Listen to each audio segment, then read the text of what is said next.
उस अवस्था का निर्माण हो जाता है जो अवस्था इस परम पिता परमात्मा के वास्तविक स्वरूप से जुड़कर होती है।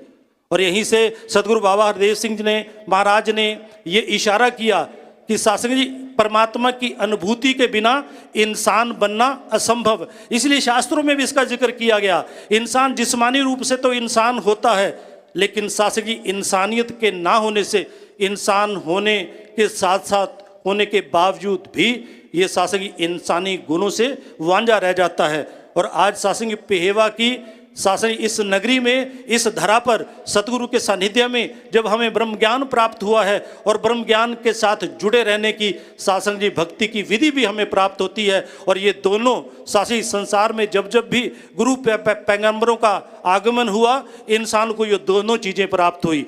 ये ब्रह्म ज्ञान भी प्राप्त हुआ और ब्रह्म ज्ञान के साथ जुड़े रहने की विधि भक्ति के रूप में ये भी प्राप्त हुई। इसी आधार पर सतगुरु जब इस संसार में प्रकट होते हैं तो सासंग जी फिर अज्ञानता का अंधकार मिटता है। इसी का तो सासंग जी भ्रमों का अंधकार सासंग जी अज्ञानता के कारण ही होता है। और अज्ञानता एक इंसान के जीवन में ऐसा अभिशाप है जिसको एक इंग्लिश सेंट ने कहा है, affirmation of the truth other than what really is called the ignorance.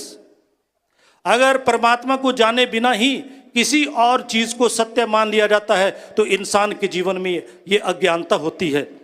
और ये अज्ञानता तब तक बनी रहती है जब तक